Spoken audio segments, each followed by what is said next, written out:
honor y un gusto me es para mí informarles que nos acompaña la doctora Taide Garza Guerra, presidenta de la Comisión Estatal de Derechos Humanos de toda Tamaulipas.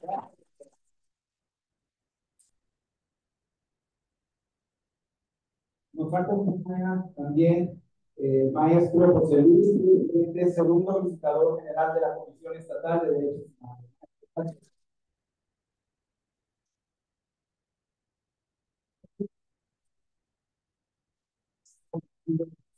Barrera, consejero de la Comisión Estatal de Derechos Humanos. Gracias. Con cada uno nos acompaña también la doctora Almadelia Gámez Huerta, secretaria académica de la Clínica de Derechos Humanos. Gracias, doctora. Las personas que nos engalanan el presidio, guardo una muy grata amistad, un reconocimiento público, profesional y personal, y un honor y un orgullo que se hayan congregado en este momento, en esta facultad, para acompañarnos. Quiero agradecer también la presencia de la maestra Gloria Isela Torres Espiritueto, que es de enseñanza de las secundarias generales de Tampico. Son esperadas hoy. Gracias, maestra. Maestras y maestros que nos acompañan, alumnos y alumnas, de nuevo les doy la más cordial bienvenida. Agradezco al vecino que nos acompaña y me permito presentar formalmente que nos encontramos iniciando el evento Día Mundial del Autismo, análisis jurídico y social en Tamaulipas. Para tal efecto y para inaugurar el presente acto, se le hizo de la voz a la doctora Lucina Flores Barrio, secretaria académica. Doctora, ¿nos puede decir unas palabras de inicio? Puede serlo ahí, puede ser en el público. Muchas gracias. Buenas tardes. Antes que nada, una disculpa, estaba en una reunión de trabajo y por ello la demora, pero vengo en representación de nuestra directora, la doctora Ruth de los Reyes Villarreal, que por agenda de trabajo pues no es posible estar aquí en este momento. Agradezco la invitación al doctor Cabrales, gracias por esta invitación, y a todos los que nos acompañan y hacen el honor, ¿verdad? Y hacen un espacio en sus agendas, porque sé que el trabajo y el que se tienen cada uno de ustedes, gracias por ello. Y vamos a dar pues inicio a esta actividad en el marco de los 75 aniversarios de nuestra universidad del Día del Autismo, el análisis jurídico y social para la ley, ¿verdad? Que se está en atención a este tipo de situaciones. Bien. Entonces, no doy sin más preámbulo, ¿verdad? Damos por iniciada esta actividad, dejándoles, siendo la embajadora de un cordial saludo de parte de nuestra directora, y damos inicio en esta actividad. Así lo permiten ustedes, lo permiten los que están aquí conmigo en este momento. Muchas gracias.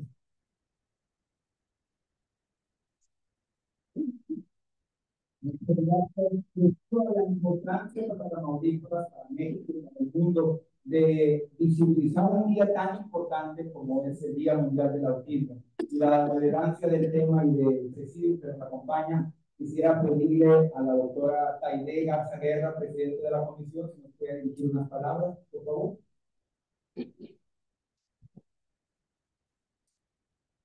Buenas tardes, yo soy el doctor Miguel Cabrales. Mi amigo me llegó desde regresó de sus estudios, de los estado, me está haciendo improvisar. Conozco esta facultad, yo creo que ya antes que ustedes nacieron, parecieron los estudiantes. Venía aquí en el 85, enviada por el secretario de Gobierno, a que el primer doctor, uno de los primeros doctores en la universidad, no recuerdo su nombre, pero ustedes lo tienen aquí en la galería. El doctor Enrique Malagón. Exacto, era un chico muy inquieto, Malagón, y fue siempre excelente anfitrión con su servidora. Y pues, ¿qué le puedo decir? Me acabo de jubilar de la Universidad Autónoma de Tamaulipas después de 44 años de servicio. Igual que la que nos acompaña, que es secretaria académica, que es coordinadora de la Escuela de Derecho, igual que mi querida Silva María, Silva Ruara, que ahora es coordinadora Astrid para mí siempre me dijeron tu mamá, era como mi mamá. Entonces, pues bueno, ¿qué les puedo decir? Por eso estoy aquí. Por eso estoy aquí. Y sí, pues tiene mucha razón, tenemos muchísimo, pero muchísimo trabajo en la Comisión de Derechos Humanos. Pero este tema es muy importante, al grado que uno de los consejeros es el doctor, bueno, doctorando Fernando, el consejero, tiene este proyecto del autismo, está muy comprometido con el tema, y cuando llegó a la invitación del doctor Cabrales, dije, bueno, me sumo con el consejero, porque ellos nos apoyan muchísimo en la Comisión de Derechos Humanos, y dije, es un tema que sé que es de sumo interés para los dos, para el doctor Cabrales y para el maestro Fernando. Entonces, tiene todo el apoyo de la Comisión de Derechos Humanos del Estado para trabajar con el tema. Y nos estamos sumando a trabajar con este tema tan importante.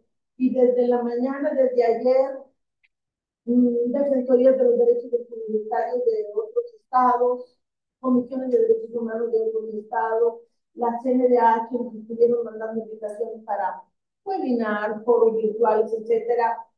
Y bueno, endosé el trabajo y pues aquí estamos presenciando. Es un tema muy sensible y muy importante hoy en día, no solo para este municipio, sino para el Estado y para todo el país, o un tema global. Quiero que sepan que soy solidaria a este trabajo, a esta investigación, y que me sumo a todas las actividades que realizan en ese sentido.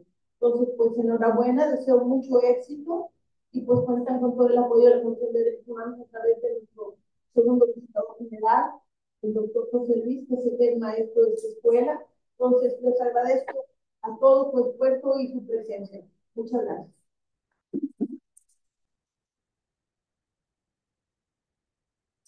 Muchísimas gracias, doctora. Palabras. Quiero comprobar con el equipo técnico que nos acompaña si en línea y en vivo nos escucha y nos ve mi buena amiga, la doctora Sonia Zavala López, que es presidenta de la Academia Michoacana de Ciencias Penales. Ella ha sido o es consejera de la Comisión Estatal de Derechos Humanos de Michoacán, autora de muchos libros, autora del libro sobre feminicidio. Y podemos comprobar si me escucha la doctora Sonia para integrarla en modelo híbrido. Estamos en un evento presencial y estamos en vivo. Y el objetivo es... Los escucho perfectamente, estimado doctor Cabrales. Un saludo a todas las autoridades, a todos los asistentes. Muchísimas gracias.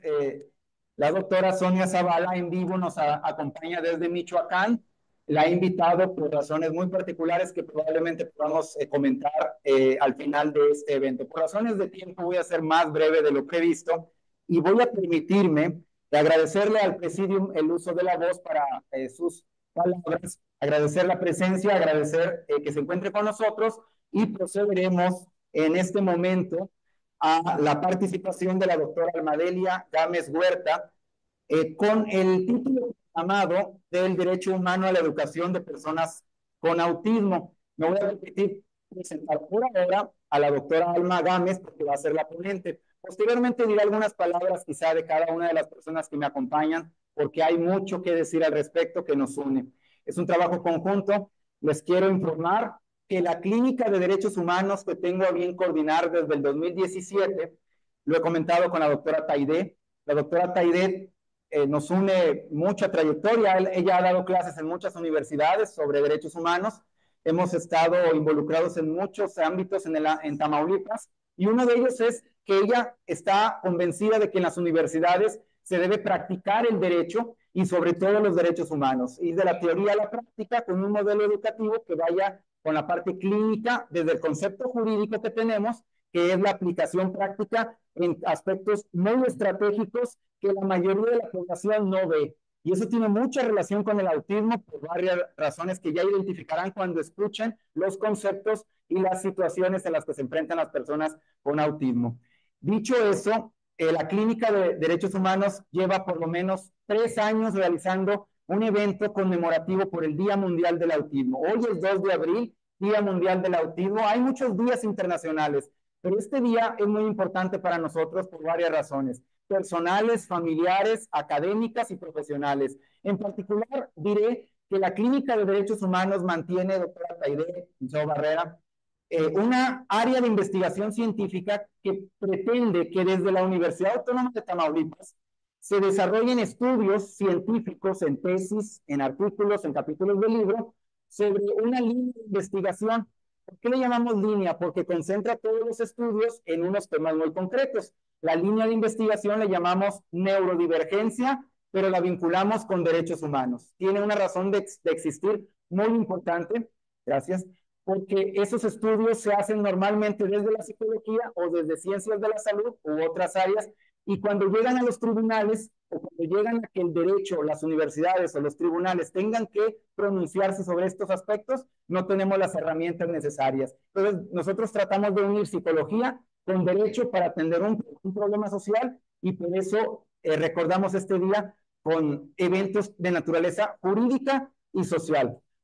El reto es hacer un trabajo multidisciplinar. Ya mencionaron algunas ocasiones el por qué está aquí, por ejemplo, el licenciado Fernando Barrera y el compromiso que tiene él. Espero que lo que platiquemos aquí pueda servir para el proyecto y podamos intercalar opiniones. La doctora Delia Gámez Huerta, además de ser la secretaria académica de la Clínica de Derechos Humanos, es la titular de la Unidad de Estudios de Género. Ahí hay un tema sobre el género y la sexualidad con el tema del autismo que está pendiente de investigar. Y además ha coordinado la línea de investigación sobre neurodivergencia, derechos humanos. Ha coordinado científicamente este evento, el contenido de lo que vamos a ver en diapositivas y en la discusión y las investigaciones, con alumnos de psicología y alumnos de derecho que practican en la actualidad en la Clínica de Derechos Humanos y que en este momento me acompañan en este salón de actos, a los que verdaderamente agradezco todo el trabajo que han hecho tras bambalinas. Ahorita hablo yo, pero ellos están por todos lados en el salón para apoyarnos sobre este proyecto. Doctora Madelia Gómez Huerta es abogada, es doctora en ciencias sociales y está comprometida con el tema del autismo. Además, es madre de 2 niños con autismo, uno nivel 1 y otro niño nivel 2. El número 1 es de alto funcionamiento, así llamado, populado socialmente, y ya verán en alguna medida por qué se les llama así, que es un tema de comentarios y discusión. Doctora Almadelia Gámez Huerta tiene el uso de la voz para la presentación. Adelante.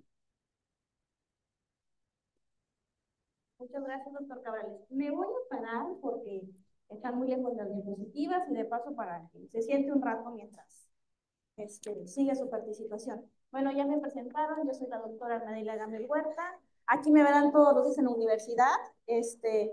Lo que se les ofrezca, ahí estoy en la clínica. El doctor Cabrera decía, es que ella es mamá de 2 niños autistas. Sí, pero aquí tenemos que analizar un punto muy importante. El autismo es un espectro.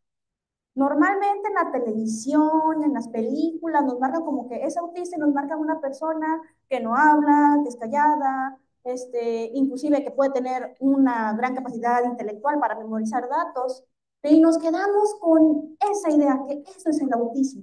No. Hay personas autistas que hablan, que conviven y dirían, no, se sale fuera del parámetro. Bueno, a lo mejor esa persona va a tener otro tipo de reto. En mi experiencia como mamá les he comentado que no es fácil. Tengo las 2 caras del autismo. Primero, a ver, me voy a mover para acá para que acomoden la cámara. Primero, Josecito.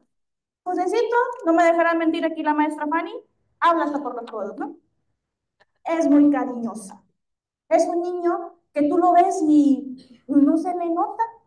Cuando le dices a alguien, no, es que él es autista a nivel de apoyo 1, ¿cómo es posible si no se le ve? Pero ya cuando ponen un poco más de atención y lo conocen, ven que tiene problemas para socializar. Él no socializa con niños de su edad, con sus pares. Los niños de su edad lo ven como el bicho raro del salón, que habla de temas muy avanzados, que le puedes preguntar sobre el sistema solar y te va a decir cuánto mide el sol, qué temperatura tiene, a qué distancia estamos, o te puede decir todas las criaturas de plantas verdes, gustos muy estructurados. Y al contrario, habla con adultos y no, puede pasar horas y horas. Pero también es víctima de bullying en ciertos sectores. Hablar de Gabrieles la otra cara del autismo.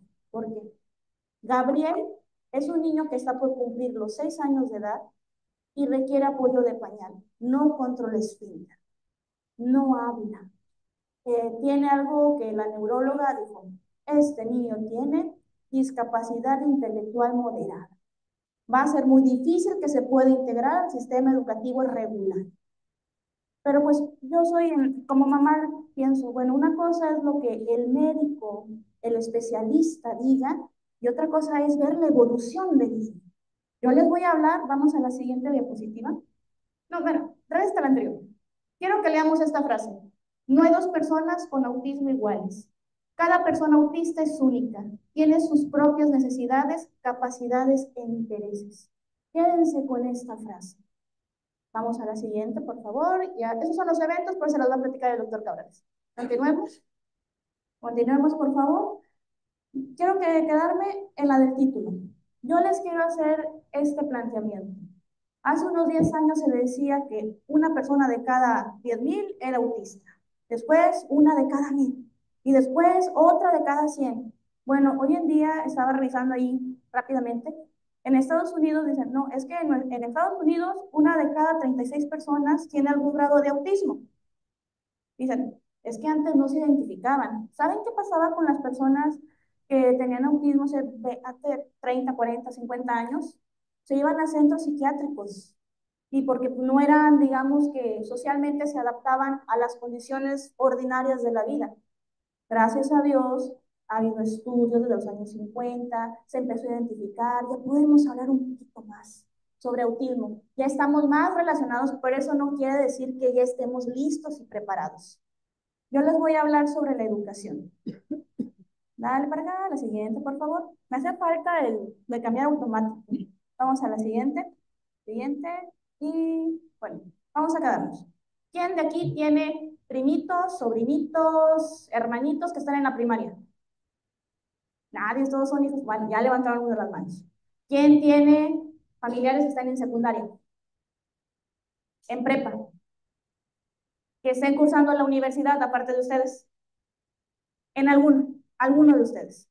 Bueno, yo les voy a comentar que desde la clínica hemos recopilado varios testimonios de madres de niños autistas y adolescentes autistas que se enfrentan con el reto de la inclusión en el ámbito educativo. Desde la escuela pública que dice, oye, ¿sabes qué? Uno puede llevar con todas las buenas intenciones, no, sí, si hay espacio, inscríbalo. Es que le quiero comentar que mi hijo es autista. Y es como que, lo siento, no estamos preparados. Pues podríamos, pero traigo una maestra sombra que se encargue solamente de él. O es que el niño es autista y requiere apoyo para el baño. Somos una institución pública, no podemos.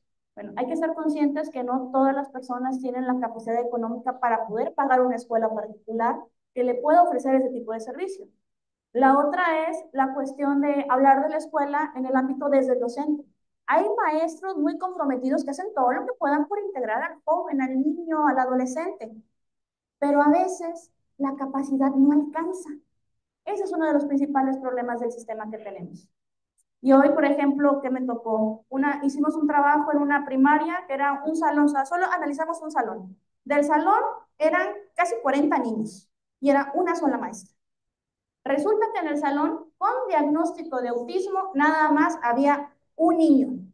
¿Pero qué creen? La escuela tenía el programa de USAER. Y durante el programa de USAER identificaron que había 3 niños con déficit de atención, 2 con hiperactividad, y había un niño que el diagnóstico, a lo mejor le puede equivocar con el nombre, pero decía que era muy impulsivo, que tenía arrebatos de ira en el salón. No recuerdo el nombre del trastorno. Y decía la maestra, ¿y yo qué voy a hacer con estos niños? ¿Cómo los voy a tratar? Y ahí es donde viene la cuestión, que el docente requiere el apoyo, pero también otra parte importante, los padres. Los padres son parte fundamental, ¿por qué? Porque nos enfrentamos hoy en día a padres que no aceptan un diagnóstico. Y cuando no aceptas el diagnóstico, ya vas tarde para una atención integral. Eso es muy importante. Yo como madre les platico mi experiencia. Cuando me dijeron, José tiene autismo grado 1, lloré. Y así como que me seco las lágrimas y, a ver, ¿cómo lo ayudo? Y ya pasó. Pero curioso es que cuando me dan el diagnóstico de Gabriel, ahí sí me tumbé, yo creo que 15 días, porque uno está aparentemente preparado para el diagnóstico, pero cuando te dicen, no, es que su otro hijo también es autista, grado 2 no verbal, si no habla para los 5 años ya no lo va a hacer, y aparte tiene discapacidad intelectual. Uno como padre pasa un duelo, eso es muy importante. Y uno se puede pelear con el diagnóstico. Es válido que tengas momentos en los que te sientas mal, pero el diagnóstico es contra el que debes de luchar. El diagnóstico y el pronóstico que te dan para la vida del menor. Porque tu hijo va a ser tu hijo toda la vida. Y lo uno como padre está para apoyarlo. Pero la otra parte es, ¿y quién cuida al cuidador? Desafortunadamente hay muchos artículos científicos desde el área de la psicología que dicen que muchos padres cuidadores tienen periodos de depresión, a veces prolongados, a veces cortos, pero particularmente en las personas que son autistas con un nivel de apoyo 3, cuando ya son adultos y no se pueden valer por sí mismos, llega la etapa de que, ¿y qué va a ser de mi hijo? O sea, hay otro estudio que dice que un padre de una persona con autismo presenta el mismo grado de estrés que una persona que está combatiendo en una guerra. Imagínense. Y la pregunta es, ¿y quién cuida al cuidador? Las leyes que tenemos hoy en día, que el doctor Cabrales va a abordar en el caso de la ley estatal, aborda sobre las personas autistas. Nosotros desde la universidad, particular el grupo de noveno A, que actualmente está en la carrera de Derecho, estamos trabajando en un proyecto para hacer propuestas de reforma a la ley de autismo. Número 1, que se reconozca como discapacidad psicosocial. Número 2, que en la ley que aborda el tema de la discapacidad se integre ese concepto. Y número 3, un capítulo especial que hable sobre las personas cuidadoras. Ellas también necesitan cuidado. Y desafortunadamente, sobre todo, lo que yo he encontrado de literatura es más en Estados Unidos y en Europa, que muchos padres que llegan a ese último nivel de sus hijos, que a lo mejor dicen, no va a poder vivir solo, ¿quién lo va a cuidar como yo? Han llegado a tomar decisiones de quitarle la vida a sus hijos y después ellos quitársela. ¿Se dan cuenta la cuestión de la problemática? Pero esto no es un problema aislado, es una cuestión multifactorial. Vamos a la siguiente diapositiva. Bueno, hablamos de autismo, pero ¿qué es el autismo? ¿Es una condición? ¿Es una enfermedad? ¿Se presenta a niveles de grados de desarrollo? ¿Se identifican las primeras edades tempranas? ¿Cómo identificar a lo mejor signos? A lo mejor no vamos a ser profesionales. Yo no soy doctora, ni psicóloga, soy abogada y les va. Pero lo que yo aprendí con José fue de que pues, el niño pues, no me miraba los ojos, caminaba de puntitas. Él se dio con el diagnóstico de autismo, pero porque fue prematuro cuando nació y tuvo muchos problemas y tuvo falta de oxigenación en el cerebro. Así que desde el día 1 que salió del hospital, órale, terapias, terapias, terapias, terapias. Y conforme fue creciendo, dijeron, es que este niño va retrasado en el lenguaje, es que este niño camina así, oiga señora, y así como que autismo. Ya cuando fue el caso de Gabriel, el diagnóstico nos tocó en la etapa de la pandemia. Yo le decía a mi esposo, aquí veo cosas raras, el niño está pilando mucho las cosas. El niño, ahí sí fue más raro porque de un día que era un niño que sonreía, que te veía, que jugaba, haz de cuenta como que se desconectó. Ya ha vuelto a reconectar cada vez un poquito más. Dije, ¿sabes qué? Vamos con la neuro y vamos con la neuropsicóloga, que le haga evaluaciones. Claro, no todo el mundo tiene la capacidad económica para hacer esas pruebas, porque aparte son caras. Te dan el diagnóstico y, oye, Dios mío, y síguele, y síguele. Pero aquí la cuestión es que ya no solamente hablamos de autismo, hablamos de neurodivergencias. Ese es un concepto que nació en Australia por parte de una socióloga y nos dice, la neurodiversidad reconoce que no todos pensamos y aprendemos y percibimos el mundo de la misma manera.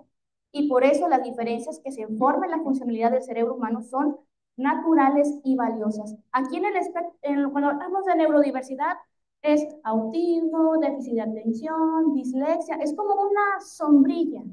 Aquí los que son de psicología van a entender mejor la idea de lo que es la neurodiversidad, que es una persona neurodivergente.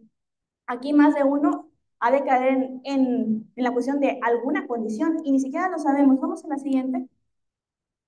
Ejemplos de neurodivergencias, dislexias, trastornos de procesamiento sensorial, autismo, discalculia y otros más. Vamos a la siguiente. ¿Cómo ha evolucionado este concepto de neurodiversidad? En la década de los 90 surge este término, en la década del 2000 empiezan los movimientos de la comunidad neurodivergente. ¿Quiénes? Aquellos niños que en su momento recibieron terapias como ABA, TEACH y otras más, empiezan a hablar sobre sus experiencias particulares de cómo ha sido vivir esos procesos terapéuticos. Algunas personas autistas adultas no lo recomiendan desde su propia forma de cómo lo vivieron. Y aquí surgen como que ustedes podrán entrar a TikTok, Facebook, Instagram, a sus plataformas, y van a ver que hay muchas personas autistas que hablan del tema desde su perspectiva, porque son personas autistas. Es decir, darle voz al que no tenía voz, a ese niño. Está bien, los papás están para acompañar, pero la persona que vive la situación es el menor, es el adulto, es el adolescente. A la siguiente. Aquí ustedes pueden leer algunas cuestiones de mitos y realidades del autismo. Personas neurodivergentes no pueden ser exitosas, es una enfermedad que no se cura, no puede trabajar o estudiar bien. Esos son mitos del autismo que se quedan en el imaginario social. La realidad es que pues, hay muchas personas neurodivergentes que son exitosas, que tienen familia, que logran llevar una vida normal. La cuestión es en qué grado del espectro estás y qué tipo de apoyos recibes. Desde edades tempranas, obviamente, hay mejores pronósticos. Es muy importante tener eso en cuenta. A la siguiente. Aquí, ¿cómo celebrar las diferencias? Esto es muy importante. Estamos en una sociedad que hablamos de derechos de las mujeres, derechos de las personas con discapacidad, derechos de la comunidad LGBT+, pero las diferencias, en el caso de las personas neurodivergentes, número uno, hay que manejar un lenguaje inclusivo. Una ocasión una persona autista me dijo, le dije, es que mi hijo tiene autismo. Me dijo, no es enfermedad, tu hijo no tiene, tu hijo es autista. O sea, desde el lenguaje, cuidar la forma en que nos expresamos. Y también evitar ese tipo de etiquetas. Y ahí podemos empezar con los menores, con los niños en las escuelas. Dos, fomentos y el fomento de entornos accesibles y cómodos para todos. Un ejemplo, una ocasión me tocó ir al Museo de la NASA. Mi hijo ama todo lo que son sistemas solar, naves espaciales. Yo le dije, vamos a ir. Bueno, yo no sabía que en Houston, en ese museo de la NASA, hay un día donde hacen, ¿cómo se llaman? Adecuaciones para las personas de la comunidad neurodivergente. En vez de tener la música muy fuerte, más bajita. En vez de tener la luz así que parece que tengo así el proyector en la cara como ahorita, no. Bajan los niveles de luz, buscan la cuestión ambiental. A lo mejor no le va a funcionar a todos, pero es al menos un intento. Buscan que ese día vaya el menor número de personas al museo para que puedan disfrutar. Tienen disponibles los audífonos para erradicar el sonido ambiental. Son medidas. ¿Qué podemos hacer en el salón de clases? Por ejemplo, en una primaria. Número uno, no señalar al alumno, no, es que él tiene autismo, no. Educar a los alumnos, bueno, su compañero tiene una condición, es igual que ustedes, percibe el mundo de una manera distinta. Cuando te acerques a él, si tú lo ves está muy ansioso, pregúntale cómo se siente, si él te permite darle un abrazo, no lo mires feo, o sea, cosas muy sencillas que pueden ser otra cosa, las fiestas infantiles. Normalmente en un salón de clases hay muchas piñatas. Bueno, en el caso de los padres, que sean un poquito más conscientes, que bueno, hay un niño con una condición, en vez de va a pasar a la piñata, pues dale, bueno, otra persona lo entretiene, le hace compañía, o a lo mejor en el caso del cumpleaños, ahí les va. Llevo 6 años sin poderle a mi hijo hacerle una fiesta de cumpleaños donde tenga velita. ¿Por qué? Porque él no tolera lo que es la velita, ni siquiera el fuego, así verlo, se pone histérico. Bueno, si vas a hacer piñata, pues no le pongas la velita y ahí medio le cantas. O de las mañitas bajitas, no así tan fuertes. Son como que pequeñas cositas que se pueden hacer, pero sí marcan una diferencia, porque las personas autistas ahí están. Ellas sienten, ellas reconocen, ellas son conscientes. Es un mito eso de que ellos están en su mundo, no, de todo se dan cuenta. La siguiente, no pongas, bueno, aquí es lo mismo, y escuchar y aprender de las experiencias de los demás. Así podemos celebrar la cuestión de ser una persona neurodivergente. Siguiente, por favor. Bueno, esto ya hablamos, vamos a la siguiente porque es el concepto de autismo. Bueno, ¿cuál es la situación social en Tamaulipas cuando hablamos de autismo? Lo que les he platicado ha sido entre parte experiencia personal y cosas que he conocido a través del testimonio de diferentes padres de personas autistas. Pero, ¿qué pasa en Tamaulipas? ¿Cómo estamos? Tenemos una ley, vamos a la siguiente. Tenemos una estadística que nos diga cuántas personas autistas hay en el estado. Lo único que hemos encontrado desde la clínica de la búsqueda básica es que no hay como tal un registro fiel de cuántas personas neurodivergentes hay. Hay estimados. Por ejemplo, este es un fragmento de una nota, de una entrevista que se le hizo el 1 de abril, o sea, ayer, al director general del sistema de Tamaulipas. Dijo, de acuerdo con el INEGI, son como 7,000. Si hacemos las cuentas, pues no nos van a cuadrar. Si podemos en un salón de clases a lo mejor tener una o dos personas neurodivergentes. Por eso es importante la creación de una estadística estatal para poder poner atención en, digamos, una clasificación por edades, una clasificación a lo mejor por grados de necesidad de apoyo. Y eso sería muy valioso para todos los estudios de todas las personas que trabajan el tema de diferentes áreas. Vamos a la siguiente, por favor. En Tamaulipas tenemos un centro de autismo, el CATAM. Este abrió en el 2020 y bueno, hasta ahorita que tengo entendido, el único a nivel nacional que se dedica a tratar y a escolarizar a los niños autistas. Es como un centro especial solamente para ellos. Claro, ya he visto en otras entrevistas que también ellos están capacitándose y dicen que a lo mejor su método, ellos manejan en lo que es el TEACH, pero están abiertos a seguirse preparando para, es lo que tenemos, pero ¿qué creen? Solo hay uno y está en Victoria. Sería interesante ver esa estadística si mayor número de personas autistas están en el centro. ¿Y qué tal si el mayor número está en el norte o si está en el sur? Son datos que se requieren para políticas públicas que sí funcionen. Vamos a la siguiente. Aquí, como pueden ver, se hablaba sobre los servicios, diagnósticos, terapias, todo lo que da. Vamos a la siguiente. Y también tenemos los centros CAI, que son los centros de atención integral. Esos son municipales, dan atención a personas neurodivergentes. Claro, ahí hay de todo un poco, pero es personal que muchas veces, ¿qué creen? Sale de aquí de la propia universidad, de la carrera de psicología. Y aún así ellos están abiertos a la cuestión de más capacitación porque todos los días salen nuevas propuestas de integración. Vamos a la siguiente y ya voy a terminar por la cuestión del tiempo. Aquí, como ustedes pueden ver, es una imagen de cuántos centros CAI municipal hay. No hay uno en cada municipio. Normalmente están de acuerdo a la densidad poblacional.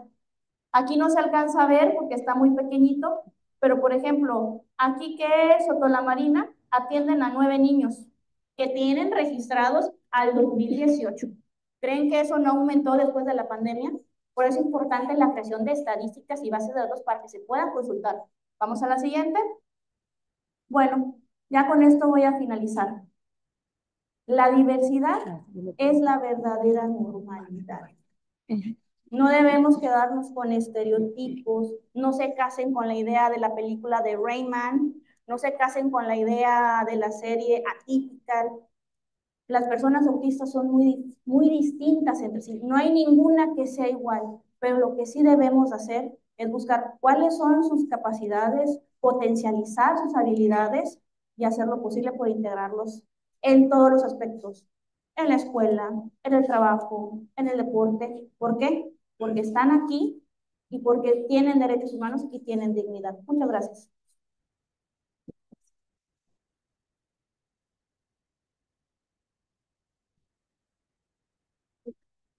Ah, y comercial rápido, aquí están mis redes sociales para que me guste seguir y ya saben. Ah, por cierto, me da gusto ver a mis muchachos que el año pasado participaron con un cartel sobre el derecho humano a la educación de las personas autistas.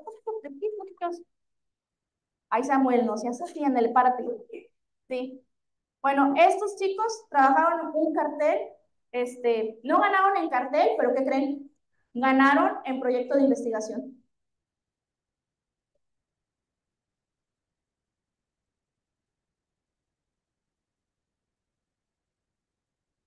Ya luego les explicaré en el cartel porque por eso vinieron.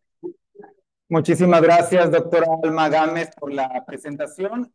Por razones de agenda y de tiempo, la doctora Rufina Flores Barrio, secretaria académica y representante de la doctora Ela Ruth de los Reyes Villarreal, se tendrá que retirar. Agradecemos, doctora, su presencia y le comunica a la doctora Elda Ruth lo que estamos haciendo aquí. Muchísimas gracias por su presencia y muy buenas tardes.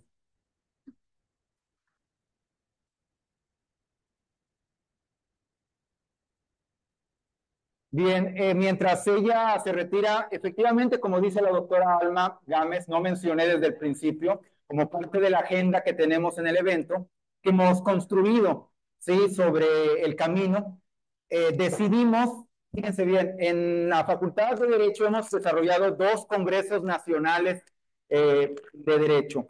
Y en los 2 congresos hicimos una actividad que era la participación de los alumnos y alumnas en ponencias de investigación científica y en carteles de investigación científica. Entonces, obviamente, como la maestra Almadelia Gámez Huerta es profesora de metodología de la investigación y seminario de investigación, motivaba a los alumnos para que hicieran tesis sobre ciertas líneas concretas. Y entonces se abrió una convocatoria pública y los alumnos y alumnas presentaron carteles. Tenemos en el área de investigación científica de la clínica documentados, si me puede corregir la doctora Alma, menos 6 o 7 carteles con el tema de autismo, neurodiversidad, derechos humanos y algunos otros relacionados. Y efectivamente tratamos de contactar a todos los jóvenes que participaron elaborando carteles.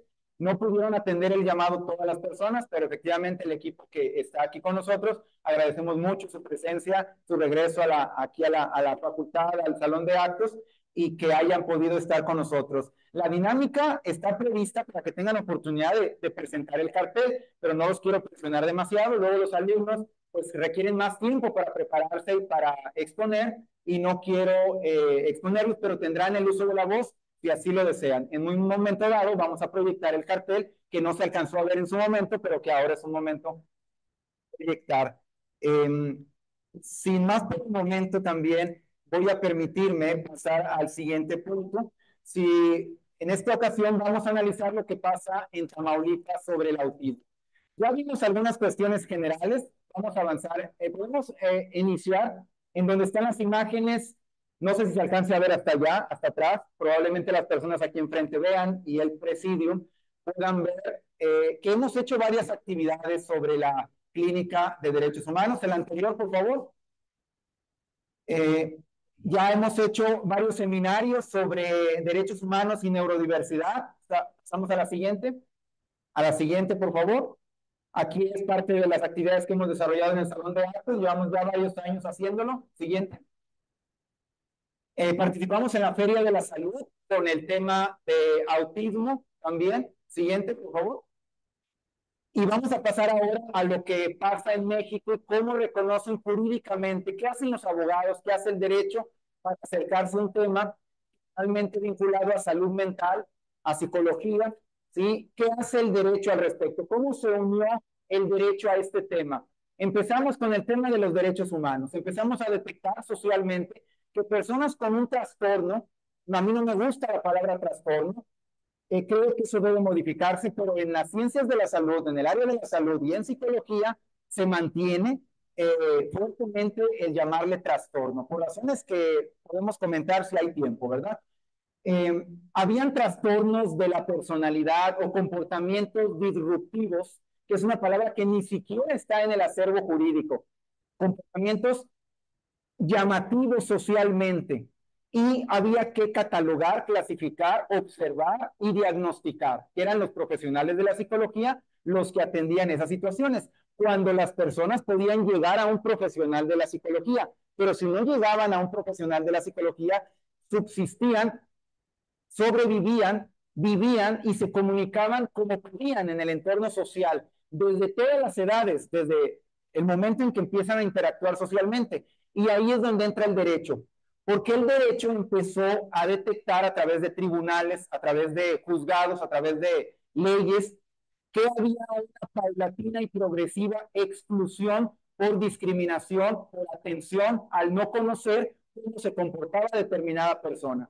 Eso tiene un desarrollo muy amplio, no voy a entrar a ello, Pero evidentemente los tribunales, empezamos con México, la Suprema Corte de Justicia de la Nación ya se pronunció sobre el autismo, ¿sí? ¿Qué ha dicho la Suprema Corte al respecto? Que esta es una tarea tremenda. Hay que elaborar una regla o un test que es como un lineamiento de qué detecta el máximo órgano de justicia para que esta información baje a los organismos, a las instituciones, y las instituciones puedan trasladarlo a los profesionales de la salud, de la psicología, al ámbito escolar, para que luego puedan actuar en la sociedad. Pero estamos apenas en pañales en este proceso. En primer lugar, desde el 2016, la Suprema Corte se ha pronunciado sobre el autismo. El último caso que registramos es en 2023. No sé si hay un caso posterior, ya lo veremos posterior. El primer caso fue cuando una determinada ley hablaba de que las personas con autismo tenían que presentar un certificado de habilitación, que era un documento expedido por un profesional de la salud para que certificara que la persona autista pudiera no ser perjudicial y además pudiera tener la habilidad para laborar en determinado lugar. Era como pedirle un certificado que acreditara que era socialmente funcional. Es la palabra que se usa en el autismo. Funcional. Disfuncional sería una persona que es tan disruptiva que genera caos y conflicto en el lugar donde se encuentra y las reglas sociales normales no pueden contenerlo. Eso sería un concepto de qué es lo disfuncional para que los juristas entendamos que eso puede generar un caos como una violencia, como un atentado, como una lesión, y entonces tendremos que entender cómo jurídicamente eso tiene o no excluyente de responsabilidad, sí o no, o qué responsabilidades jurídicas pudiera haber para las personas que están cerca de ese momento de acción. ¿Qué otra cosa dijo la Corte? Fíjense lo que dijo la Corte. La Suprema Corte dice que una persona autista tiene el interés jurídico, en términos de amparo, para solicitar la suspensión provisional y definitiva cuando esté frente a un acto que pudiera ser discriminatorio. ¿Y qué se le va a pedir a la persona que presenta el juicio de amparo para acreditar la personalidad? ¿Qué creen ustedes que le van a pedir a una persona que es autista que pruebe? ¿Qué creen? ¿Mi agua?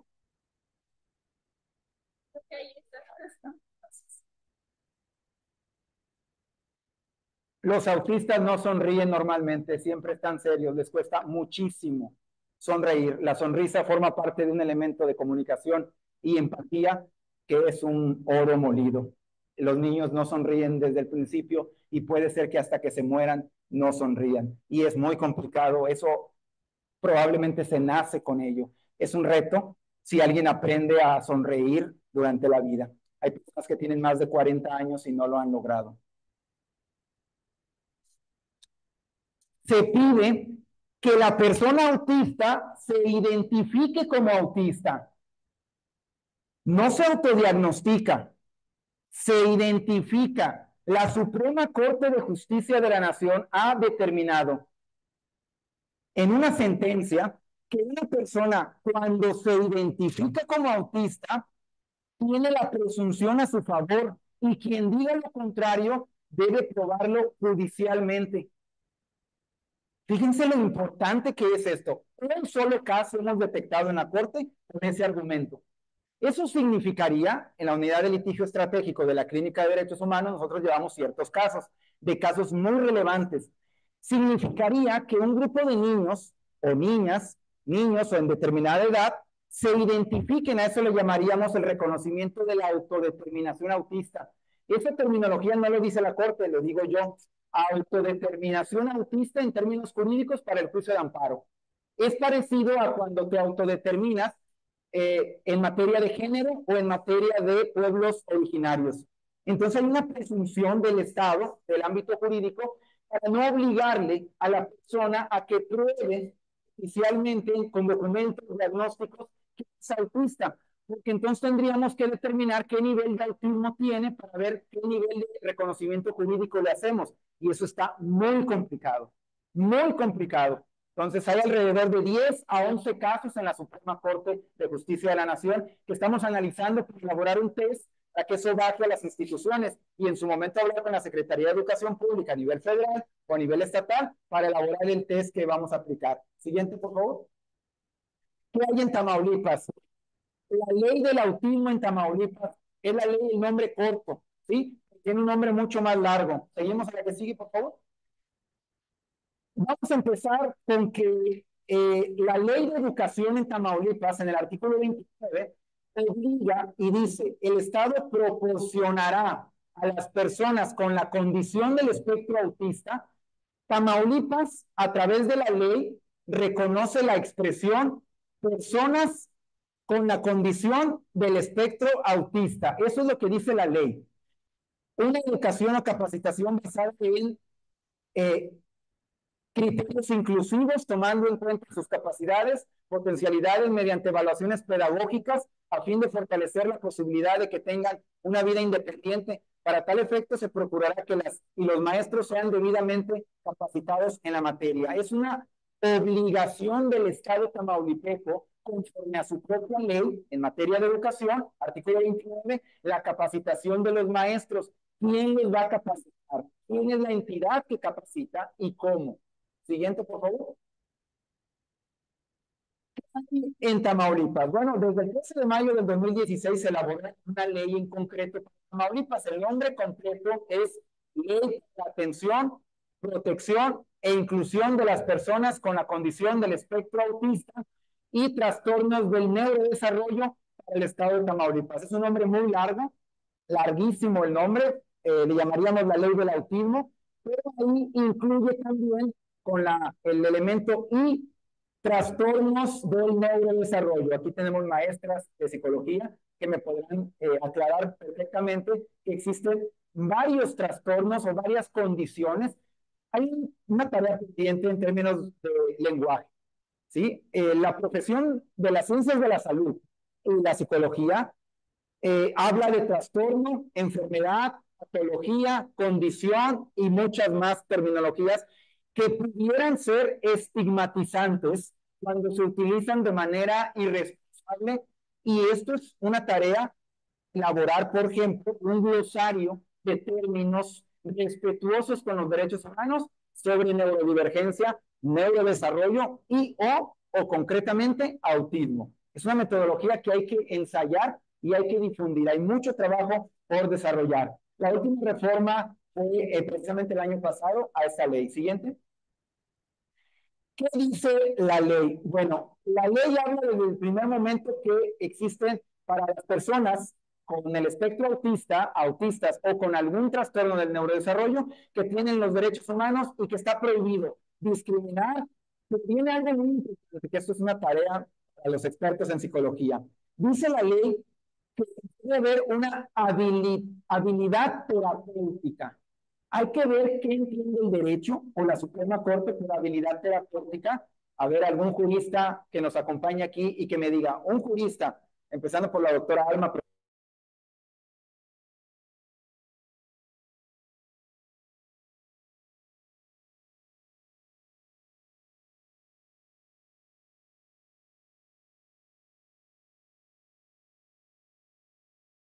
¿La ley, maestro Barrera, tiene alguna opinión al respecto?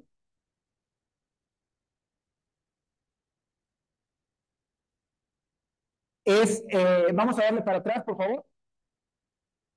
Es un artículo de la ley para la atención, vamos al nombre de la ley, está muy largo. Para la atención, protección e inclusión de las personas con la condición del espectro autista y trastornos del neurodesarrollo, poco conocida en general la ley, pero dice una palabra en los primeros artículos. Vamos a ver lo que dice el artículo.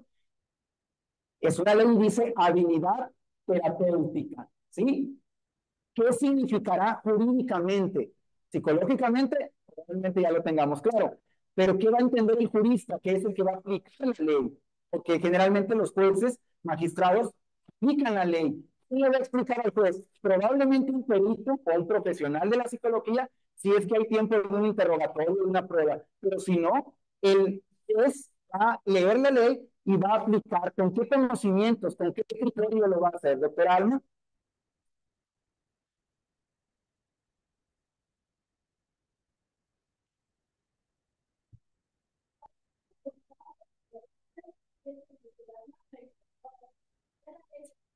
Ya la vieron, la rechazaron, ¿le entendieron? No. Hay que decir, están en noveno semestre. Ya por egresar, ya. Es que la ley no, una persona normal así que no la va a entender. Normalmente dicen una persona normal. Otro tema de lenguaje, ¿no? Que hay que ir aclarando. Sí, habla también en la ley sobre transversalidad, dignidad, autonomía. La transversalidad significa que en todos los elementos de las áreas de conocimiento debe estar impregnado la perspectiva de derechos humanos en el ámbito laboral, en el ámbito académico, en el ámbito familiar, en todas las áreas de la vida debe estar de manera transversal la perspectiva de derechos humanos cuando nos acerquemos a personas autistas o tengamos una relación con personas autistas de cualquier tipo. Siguiente, por favor.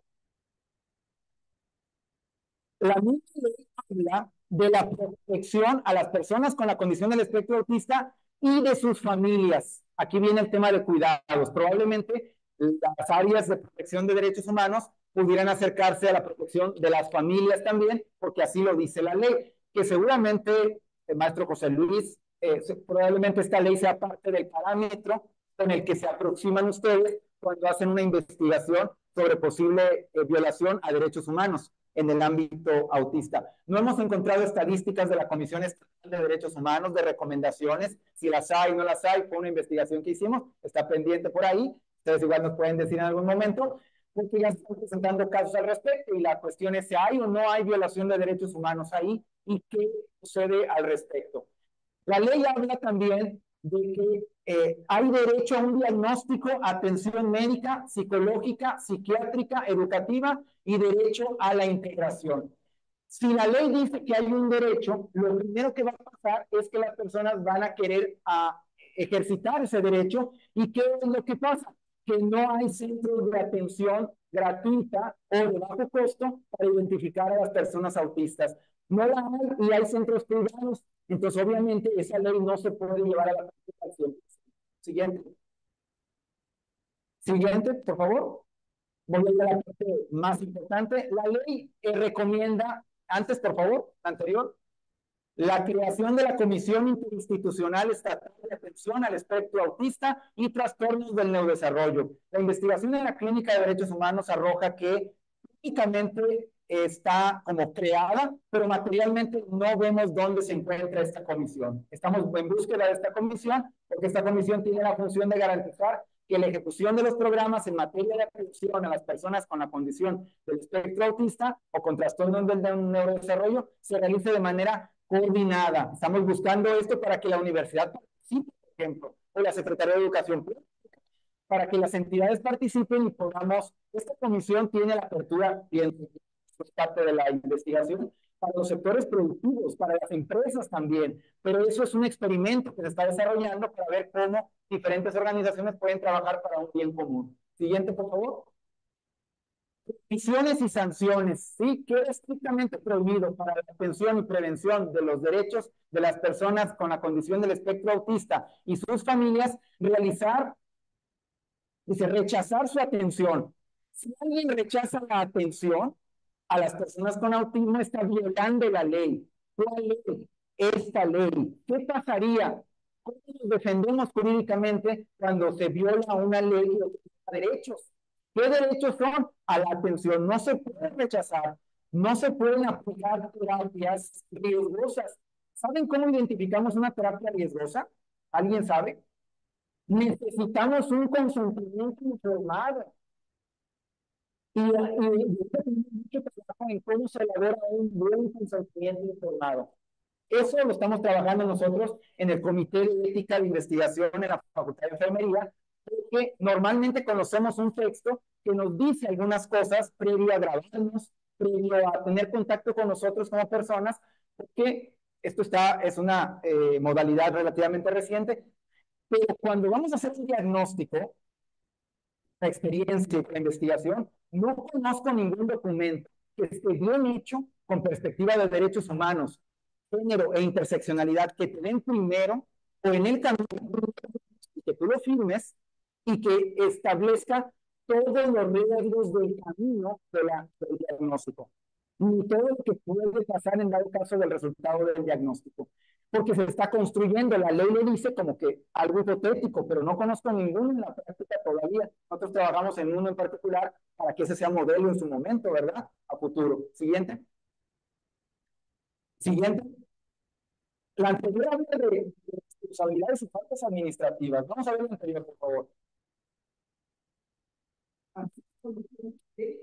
Eventualmente se cometan por la indebida observancia de la presente ley, se sancionará en los términos de las leyes administrativas y penales aplicables en el orden estatal. La ley remite al ordenamiento administrativo y penal para el caso del incumplimiento de esta ley, por lo tanto es importante conocerla. Tiene muchos artículos, pero es poco conocida. El principal objetivo es la difusión y luego vendría ya el análisis, porque el análisis requiere un tratamiento multidisciplinar con un comité creado por personas de la psicología y personas del derecho, por lo menos. Estamos trabajando en ello apenas.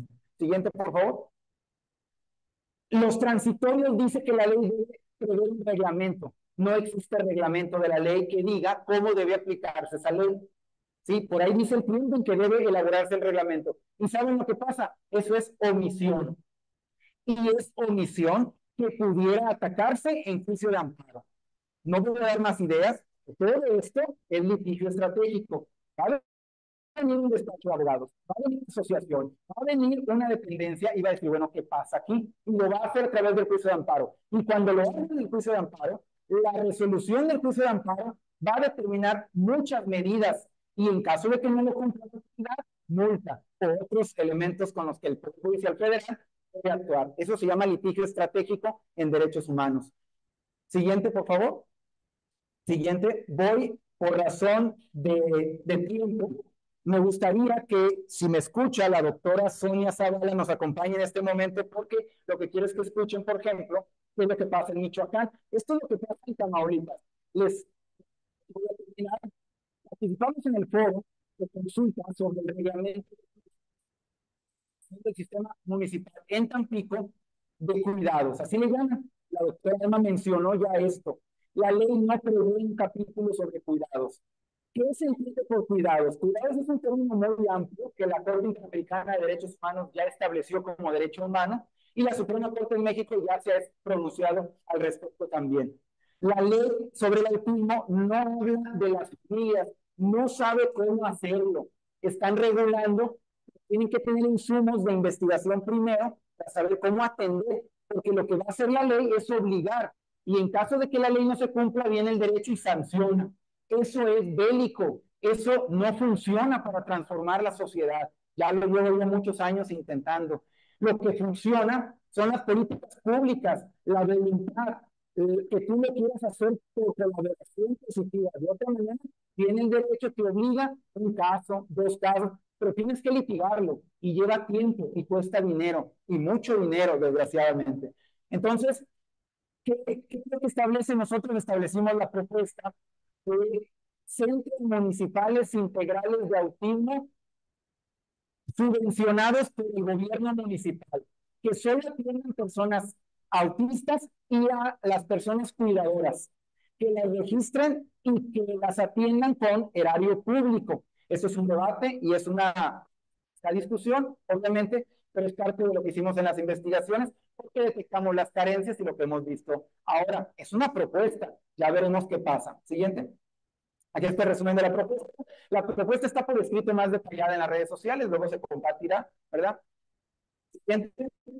Estas son mis redes sociales, con esto yo terminaría mi participación y daría el paso a la doctora Sonia Zavala, que espero que nos escuche. Miguel, ¿nos escucha la doctora Sonia Zavala? Doctora Sonia Zavala, presidenta de la Academia Michoacana de Ciencias Penales, una colega, compañera, muy amiga, autora de libros sobre feminicidio, una activista de derechos humanos de las mujeres, especialista en género y madre de un niño autista también. Entonces, la vida la ha llevado a luchar por el tema, para estudiar, y dije que cuando hiciéramos un evento le voy a invitar para que nos acompañara, menos en línea, a ver si la podemos escuchar. Doctora Sonia Zavala López, un gusto tenerte en la Facultad de Derecho y Ciencias Sociales, y veremos si te podemos ver en la pantalla o por lo menos escuchar aquí con las personas que nos acompañan. Doctora, ¿nos escuchas? Perfecto y claro, estimado doctor Cabrales. ¿Me confirman si ustedes me escuchan bien? Sí, te escuchamos. Perfecto, pues muchas gracias. Agradecidísima, por supuesto, por estar aquí con todos ustedes esta tarde. Un horario difícil porque pues ya les robamos un poco de su espacio para la comida, pero agradecida más que por, bueno, doblemente por el hecho de que hagan este esfuerzo y estén aquí acompañándonos. Gracias a las autoridades nuevamente del Presidium. Un saludo para todos y todas. Doctora Madelia, un gusto haber escuchado, saludar nuevamente. Doctor Cabrales, por supuesto, honrada siempre por estas invitaciones académicas que siempre pues procuramos abonar un poco a los temas para los cuales se nos invita. Un gran abrazo, por favor, a la doctora Ruth Elba Ruth, que pues no pudo acompañarnos esta tarde, pero pues que siempre apoya este tipo de actividades. Un abrazo desde Michoacán, Morelia, Michoacán concretamente, y bueno, pues para no ser tan reiterativa, porque por lo que escuché doctor Cabrales, de su disertación, tienen una ley estatal allá en Tamaulipas, acá en Michoacán igualmente tenemos una ley que por lo que estuve escuchando, estuve poniendo atención, muy sintética, muy cortita me refiero a cuanto al articulado, ¿no? Aquí en nuestra ley apenas llega a 18 artículos, pero bueno, son básicamente los mismos capitulados que usted estuvo mencionando, doctor, 4 capitulados, disposiciones generales, derechos, obligaciones, sanciones y demás, ¿no? Sin embargo, bueno, quiero comentar algo que posiblemente resulte de su interés, porque pues para eso estoy aquí, para compartir cuestiones y hacer una especie de pues ejercicio comparado, ¿no? ¿Qué funciona, qué no funciona y por qué no está funcionando sobre todo, ¿no? Entonces, bueno, pues tenemos una ley general, sabemos, para atención y protección de personas con la condición del espectro autista, que data de 2015, que es general, que aplica para todo el territorio nacional. Y bueno, cada estado ya ha hecho lo propio y ha llevado a cabo su labor de hacer la estatal. En Michoacán, esta ley efectivamente se publicó en el periódico oficial del estado en el 2017, en junio de 2017 concretamente. Se llama Ley de Atención y Protección a Personas con la condición del espectro autista para el estado de Michoacán de Ocampo, un poco largo también. Sin embargo, bueno, en el 2021, una diputada local, ya de la anterior legislatura, detectó algunas inconsistencias. Lo dijo literal, en su momento estuve en la asamblea, bueno, en la sesión correspondiente y destacó, dijo, bueno, la ley general tiene errores. Bueno, y como en el 2017 hicimos una copia, 2 años después sale la de Michoacán, dijo, tiene los mismos errores la de Michoacán que la general, o sea, fue una copia literal prácticamente. Entonces destacó algunos errores, lo que comentó el doctor Cabral es que la Corte incluso ya se había hecho cargo de esas errores, de esas deficiencias de esta ley general, pues bueno, dijo, estas son las que detectamos mi equipo de trabajo y yo, y por tanto, adiciónense otras cuestiones ahí que considero, bueno, ahorita, si me da tiempo lo comparto, 3 puntos específicamente. Porque bueno, efectivamente, lo que se consideró y que dijo el doctor Cabrales que mencionó como el certificado de habilitación, que es inconstitucional, que ya se pronunció la Corte al respecto, la limitación a las personas con este espectro a tomar sus propias decisiones, también se ocupó la Corte ya de esto. Las terapias, dijo, son temporales. La ley general habla de terapias temporales o de duración limitada, dejando de lado que existen pues casos leves, pero también otros severos o crónicos, ¿no? Porque esto pues podemos hablar de ciertos grados de apoyo, como lo mencionó la doctora Armadelia. Entonces, la diputada lo que hizo fue poner en la mesa este tema, a ver, hace falta, o como presenta los mismos errores la estatal que la general, pues vamos a tratar de pulir un poquito, de pulirla y de hacer que esto sea pues más efectivo, ¿no? Para efectos más prácticos. Entonces, bueno, pues en el 2021 se adicionan esas observaciones que hizo la diputada Adriana Hernández y queda un poquito pues más entendible, más integral. Sin embargo, bueno, pues realmente lo que está en la teoría, lo que está en la ley, pues es todo muy bonito, ¿verdad? Pero dista mucho de la práctica y lo podemos padecer o lo podemos afirmar así quienes tenemos pues hijos, parientes, amigos cercanos y demás con esta condición. Entonces, pues realmente, pues ahí estamos avanzando a pasito de tortuga, no lento, lento, pero vamos hacia un camino, hacia una ruta específica, quiero pensar, hacia una meta. Y ese es, como lo dijo el doctor Cabrales, coincido con él, estamos en pañales sobre este tema. Hago relación a sus palabras, porque sí, en Michoacán, por ejemplo, no existe una institución que realice investigación científica sobre la condición del espectro autista. Y eso lo corroboro porque recientemente, en el año 2020, a finales de 2023, en Michoacán, en Morelia, en la cabecera del estado, existe un centro municipal de autismo también, pero limitado en cuanto a sus posibilidades estructurales, y aparte únicamente atienden a niños de 3 a 12 años. O sea que los de 1 a 3 quedan fuera y los de 13, 12 a 14, 15, bueno, ya son adolescentes, pero no los pueden atender. Entonces nos encontramos con esas barreritas, ¿no? Que efectivamente, pues si apenas estamos empezando a adentrarnos al tema de manera más consciente, pues evidentemente estos son primeras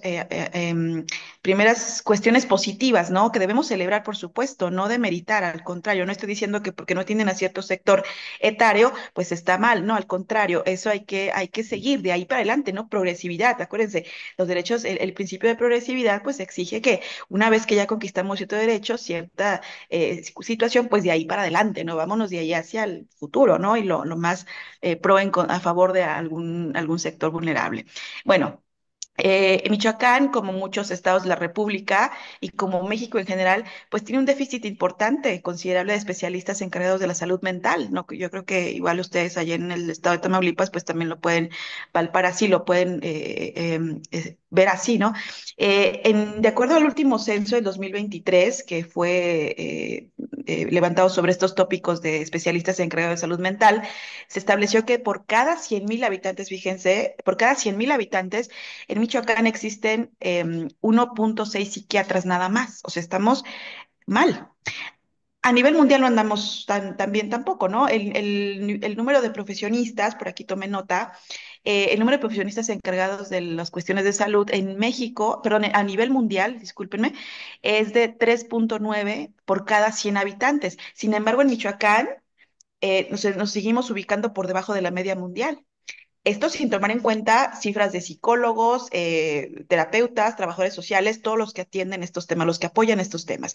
Lo dramático de esto, queridos alumnos, es que dentro de los pocos psiquiatras que existen en el país, en Michoacán concretamente, no existe prácticamente personal especializado en la materia de autismo. Eso es lo grave.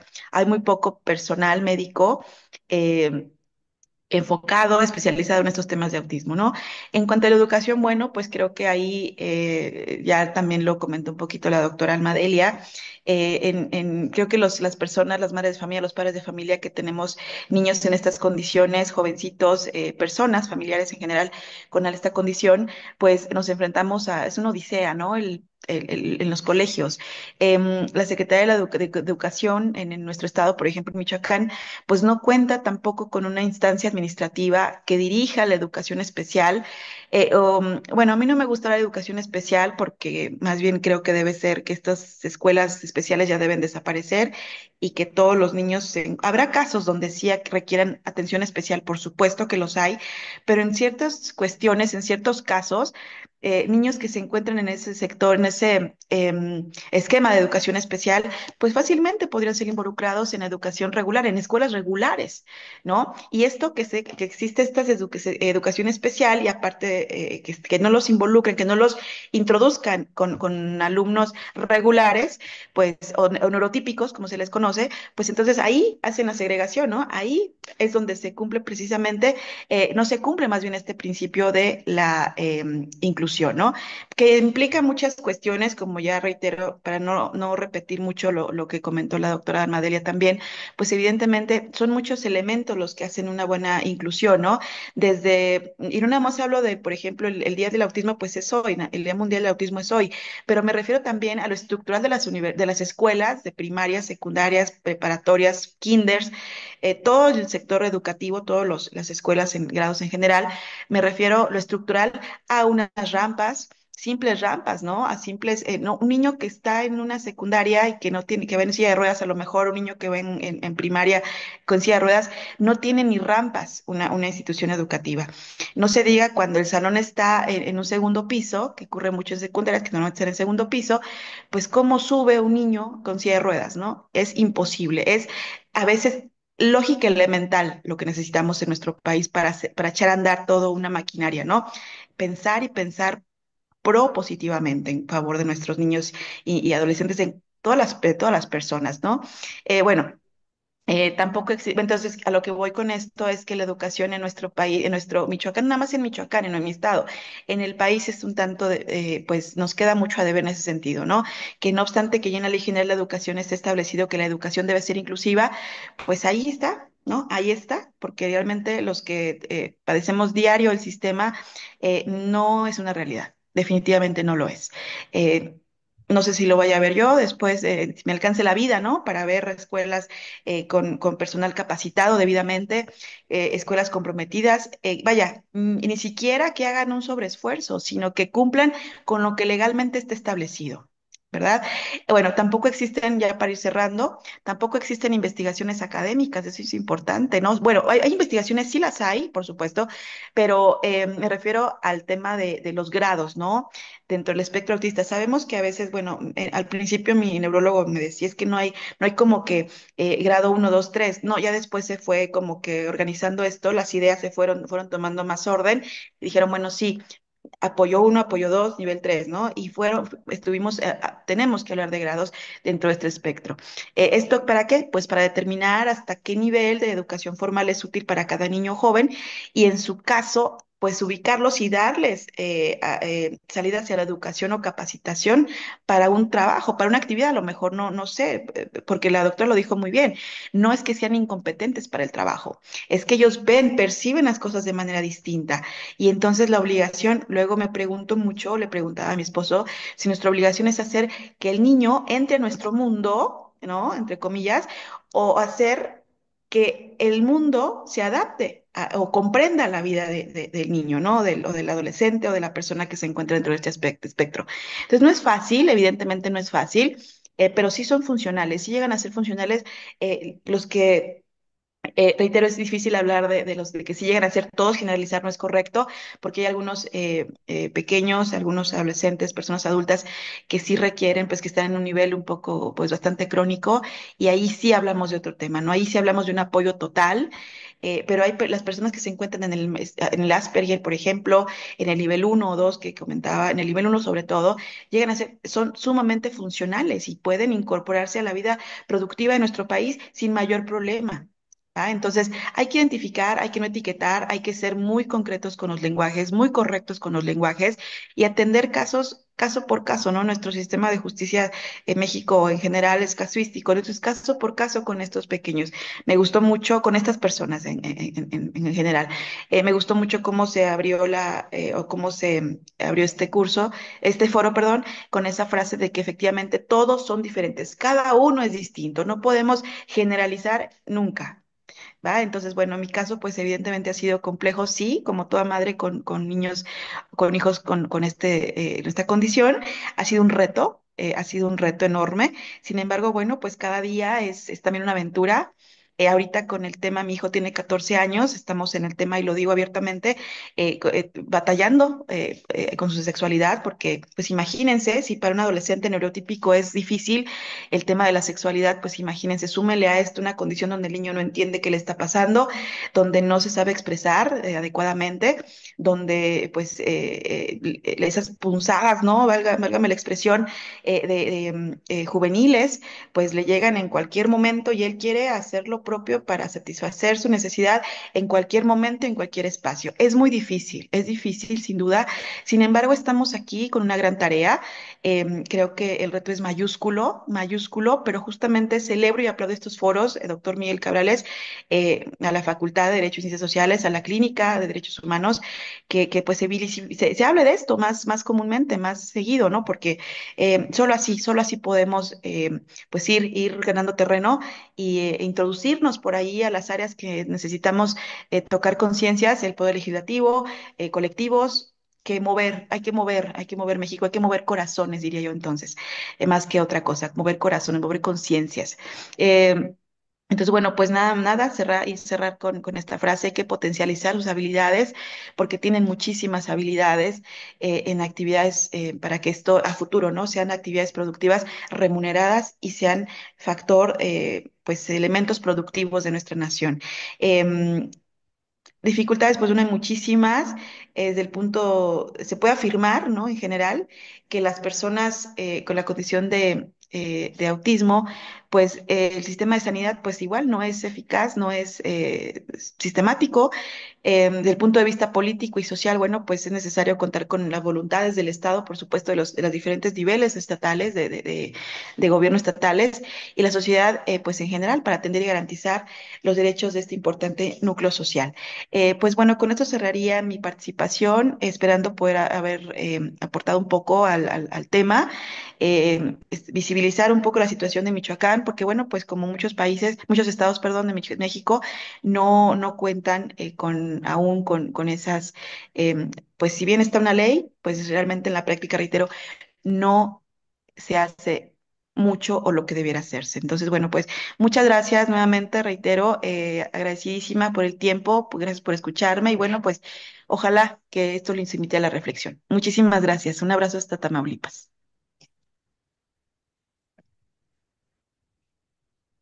Muchísimas gracias, doctora Sonia Zavala, además por esperarnos aquí en este evento que hemos organizado. Poco tiempo, la verdad, para estos temas. En la agenda tenemos esta proyección, doctora Sonia Zavala, te comparto que en el Congreso Nacional de Derecho los alumnos participaron con algunos carteles y vamos a proyectar unos carteles. Bueno, las alumnas que se mantienen aquí, del equipo que vinieron, muchas felicidades por haber participado. Queríamos que los compañeros vinieran. Vamos a ver unos carteles ahí en la pantalla. Por favor, son como 4 o 5, nada más para que vean que la verdad es que los alumnos universitarios hicieron un trabajo muy bueno atendiendo un tema social, un tema recomendado por profesores y profesoras. Y no sé, ahorita nos detendremos en alguno en particular, que es el que están las compañeras aquí, a las que me voy a permitir, si me permite el presidium también, eh, entregar un reconocimiento. En el Congreso no se les pudo entregar un reconocimiento por cuestión de agenda, cuestión de papelería, pero la Clínica de Derechos Humanos, la Unidad de Investigación Científica, ha preparado unos documentos para ustedes con motivo de su participación, que voy a permitir leer y voy a permitirles que pasen para recogerlo. Vamos a identificar el cartel que es de ellos, por favor, el que proyectaron ellos, a ver si lo podemos encontrar. Los compañeros, ustedes nos dicen cuál es el que hicieron ustedes. Este.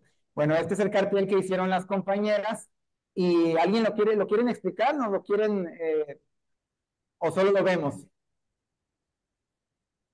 Adelante, por cómo lo hicieron, qué les dejó el cartel, por qué hicieron ello o algunos elementos que nos pudieran decir al respecto. A ver si le acercamos el micrófono. Gracias por venir, y la verdad es que no se les pudo dar la voz en su momento, pero ahora tenemos estos breves minutos para que nos expliquen el cartel, por favor.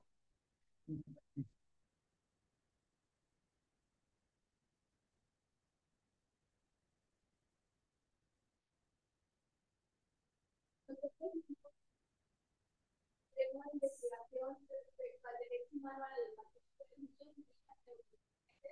en el estado de Tamaulipas. En primer lugar, hicimos una relación, un análisis de la relación jurídica que existe en Tamaulipas respecto a la educación inclusiva para los niños con capacidades cognitivas y capacidades de educación diferentes. Entre ellos incluimos lo que es las personas con autismo, TDA, dislexia, entre otros. Encontramos que el problema principal es la falta de recursos y capacitación de los docentes y personal administrativo de la escuela. Esto genera que los estudiantes con neurodivergencia tengan un problema de exclusión en las aulas. Asimismo, nuestro objetivo principal para llevar a cabo esta investigación acerca de los niños neurodivergentes del ámbito estudiantil, pues fue precisamente analizar la situación jurídica y social en la que los niños se encuentran, así como conocer si realmente los profesores están capacitados para impartir la educación necesaria y especializada para los menores infantes neurodivergentes. Así también recopilamos mediante nuestra metodología con un enfoque cualitativo. Nos basamos en documentales de libros, artículos, legislaciones, precisamente todo lo que ya se ha venido mencionando durante este foro, También nos permitimos realizar encuestas a profesores de diversas instituciones académicas dentro del estado de Tamaulipas, donde llegamos a la conclusión, bueno, el 100% de nuestras encuestas llegamos a la conclusión que los profesores realmente no están capacitados para impartir una educación especializada en los de la universidad. Asimismo, realizamos encuestas a los padres de familia que nos mencionan realmente la problemática que hay para encontrar una escuela pública en donde puedan aceptar a sus menores. También conociendo que no todos tienen las posibilidades económicas para poderlo suscribir a una privada. Realmente es una gran problemática que me gustaría que el gobierno del estado de Tamaulipas aplicara realmente la legislación que hay para una mejor educación de calidad y excelencia para los niños neurodivergentes.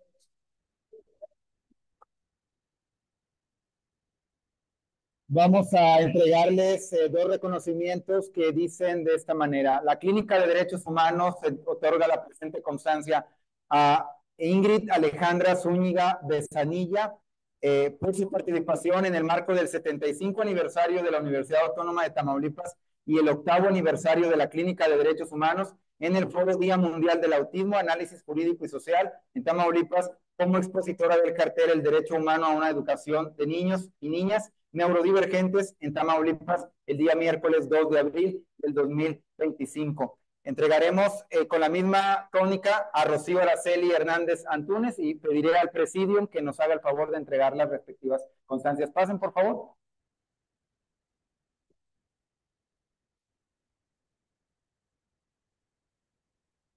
Muchísimas gracias muchas felicidades y les damos un cordial aplauso, por favor.